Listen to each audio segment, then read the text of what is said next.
સંત શ્રી શ્યામબાપુના આશીર્વચનમાંથી વિષય હું આત્મા અને ઉત્પત્તિ ભાગ 159 વિભાગ બીજો આત્મા પ્રકરણ આત્મતત્વ આત્મતત્વના 8મા રૂપાંતરણમાં મનુષ્યમાં આત્મા સ્વતંત્ર થઈ જાય છે. તેથી પૂર્વજન્મ અને પુનર્જન્મની પ્રક્રિયા શરૂ થઈ જાય છે. પરંતુ આ પ્રક્રિયા રિવર્સમાં નથી થતી. તેથી આ નિયમના આધારે મનુષ્ય મૃત્યુ પામ્યા પછી ફરી મનુષ્ય તરીકે જ જન્મ લે છે. ફરી પ્રાણી કે પશુ યોનિમાં જન્મ નથી થતો, કારણ કે પૂર્વજન્મ કે પુનર્જન્મ ફક્ત મનુષ્યને જ લાગુ પડે છે, બીજા કોઈ પશુ પ્રાણીને નહીં. આ રીતે આત્મતત્વના રૂપાંતરણો દ્વારા જીવસૃષ્ટિની ઉત્ક્રાંતિ થઈ. તેથી આને આત્મતત્વ આધારિત ઉત્ક્રાંતિવાદ કહી શકાય, કારણ કે આત્મતત્વના જ્યાં જ્યાં રૂપાંતરણો થયા છે ત્યાં ત્યાં જીવોની ઉત્ક્રાંતિએ નવો વળાંક લીધો છે. વૈજ્ઞાનિક રીતે જોઈએ તો અત્યારે દુનિયાભરમાં ડાર્વિનનો ઉત્ક્રાંતિવાદ પ્રસિદ્ધ છે અને સૌથી વધારે વિશ્વસનીય મનાય છે. જોકે હવે તે ઉત્ક્રાંતિવાદ સાથે અમુક વૈજ્ઞાનિકો સહમત નથી. આ ડાર્વિનનો ઉત્ક્રાંતિવાદ તો અભ્યાસક્રમમાં પણ આવે છે, તેથી તેના વિશે વધારે ચર્ચા નહીં કરીએ. અને ઇન્ટરનેટ પર પણ તેને લગતું ઘણું સાહિત્ય ઉપલબ્ધ છે. શાસ્ત્રોની વાત કરીએ તો અત્યારે ઘણા વિદ્વાનો, શાસ્ત્રોના જાણકારો વિષ્ણુ ભગવાનના મુખ્ય 10 અવતારોને પ્રાચીન ઋષિઓએ આપેલો ઉત્ક્રાંતિવાદ ગણાવે છે અને તેને ડાર્વિનના ઉત્ક્રાંતિવાદ સાથે સરખાવે છે. આમ તો વિષ્ણુના અવતારો 24 છે, પરંતુ તેમાંથી 10 અવતારો મુખ્ય છે. આ 10 અવતારોને જીવસૃષ્ટિની ઉત્ક્રાંતિના 10 પડાવ કહી શકાય. સૃષ્ટિના સર્જક બ્રહ્મા છે, પરંતુ સૃષ્ટિના પાલક, સંચાલક અને સૃષ્ટિને સમૃદ્ધ કરનાર વિષ્ણુ છે. તેથી વિષ્ણુ ભગવાનના અવતારો મુજબ જીવસૃષ્ટિની ઉત્ક્રાંતિ થઈ છે. જોકે ભગવાન વિષ્ણુના જે 10 અવતારો છે તે ફક્ત જીવસૃષ્ટિની ઉત્ક્રાંતિ પૂરતા જ સીમિત નથી, ઘણું વિશેષ પણ છે. આ 10 અવતારો ફક્ત જીવોની જાતિ પ્રજાતિની શારીરિક ઉત્ક્રાંતિ નથી દર્શાવતા, માનસિક જગતની ઉત્ક્રાંતિ પણ દર્શાવે છે, સામાજિક ઉત્ક્રાંતિ પણ દર્શાવે છે, સભ્યતાનો વિકાસ થયો, સમાજ વ્યવસ્થામાં પ્રગતિ થઈ તે પણ દર્શાવે છે, કર્મની સમજ, કર્તવ્યની સમજ, સિદ્ધાંતો, નીતિ, નૈતિકતાની સમજ, જીવન મૂલ્યોની સમજ વગેરે પણ દર્શાવે છે. કારણ કે ચોથો અવતાર નરસિંહ અવતાર આવે છે. નરસિંહ અવતારમાં પ્રાણીમાંથી મનુષ્યની ઉત્ક્રાંતિ થઈ તે દર્શાવે છે. આત્મતત્વના 7મા રૂપાંતરણમાંથી 8મા રૂપાંતરણમાં પ્રવેશની પ્રક્રિયા દર્શાવે છે. અને 5મો અવતાર વામન અવતાર છે.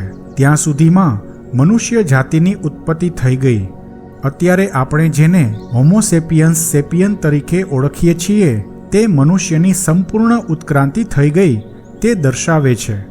અને ત્યાર પછીના બધા અવતારો મનુષ્યના જ અવતારો છે, એટલે તે એ દર્શાવે છે કે પહેલાં શારીરિક ઉત્ક્રાંતિ થઈ, ત્યારબાદ માનસિક જગતની ઉત્ક્રાંતિ થવા લાગી અને સાથે સાથે સમાજ વ્યવસ્થા, સભ્ય સમાજનું સંગઠન થવા લાગ્યું, સામાજિક ક્રાંતિ થવા લાગી.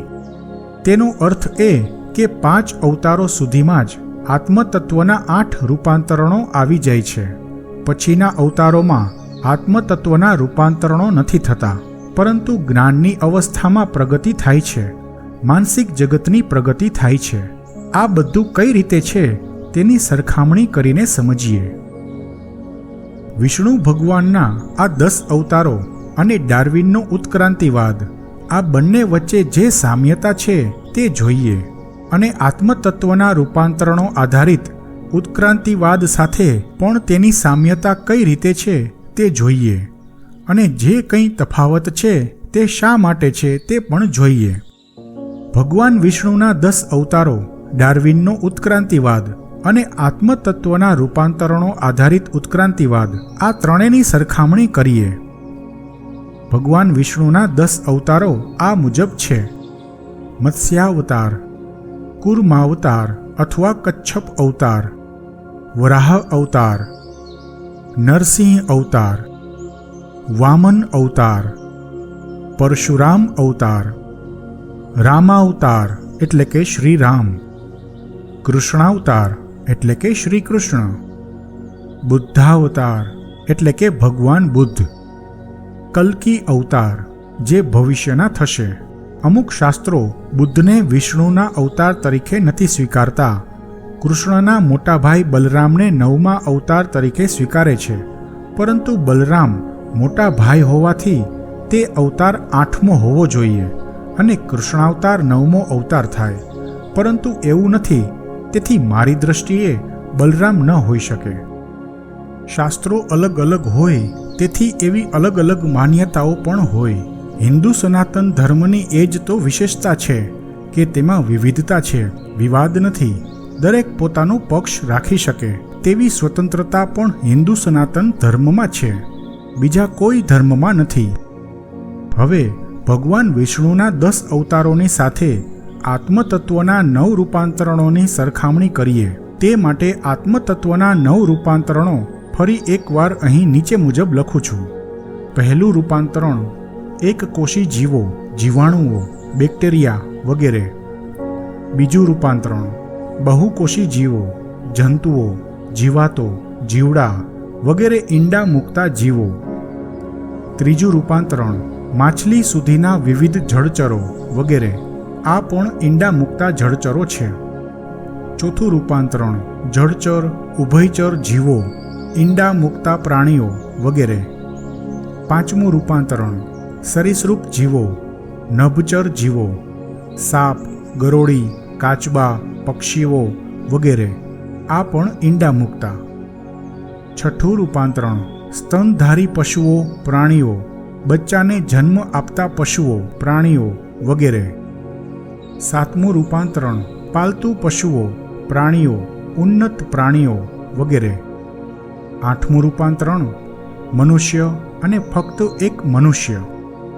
નવમું રૂપાંતરણ અંતિમ રૂપાંતરણ કોઈ જીવસૃષ્ટિ નહીં, મૂળભૂત પરમાત્મ તત્વ જે હતું તે.